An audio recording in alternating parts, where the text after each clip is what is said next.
Membuat karya dengan nilai tinggi ternyata tidak selalu membutuhkan bahan-bahan yang mahal. Sejumlah siswa di Lamongan, Jawa Timur mampu membuat aneka macam kerajinan dan souvenir cantik dengan memanfaatkan limbah jagung yang mempunyai nilai seni tinggi. Dan souvenir dari limbah jagung karya siswa SMA Ma'arif NU, Desa Banyubang, Kecamatan Solokuro ini memang sangatlah menarik. Warna yang cukup natural ini sangat mendominasi sehingga tampak lebih eksotis. Motif hasil keuletan siswa Lamongan ini juga cocok untuk kalangan pelajar, remaja, dan dewasa. Sebenarnya proses pembuatan kerajinan limbah ini dilakukan dengan cara yang sederhana, tanpa memakai peralatan modern. Pada tahap awal, karton dipotong sesuai dengan ukuran yang diinginkan.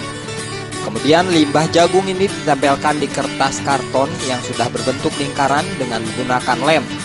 Agar hasil lebih menarik, pada tahap akhir tempat pensil ini diberi hiasan dari jagung. Alik Muntadimah, salah satu pembuat kerajinan dari bahan limbah ini mengaku, ide awal pembuatan kerajinan dari bahan limbah jagung muncul dari banyaknya limbah jagung yang ada di Desa Banyubang. Mengingat mayoritas warga desa adalah bercocok tanam jagung.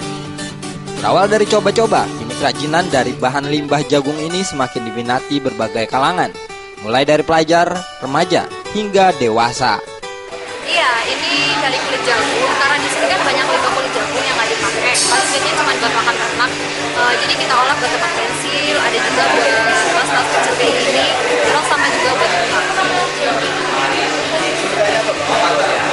Kesulitannya sih paling cuma kalau buat ros atau buat bunga gitu, sebenarnya paling cuma warnai aja sama nyari kulit jagung yang benar-benar bagus. Karena biasanya kan udah pada jelek gitu. Jadi cuma untuk bersihinnya kayak gitu sih yang susah sama warnainya aja.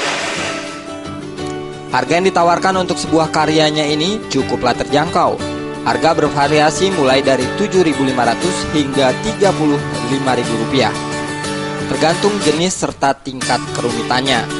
Selain tempat pensil, karya siswa SMA Ma'arif NU ini juga membuat kerajinan bros, dompet, serta karangan bunga. Dari Lamongan, Jawa Timur, Muhammad Basoir melaporkan.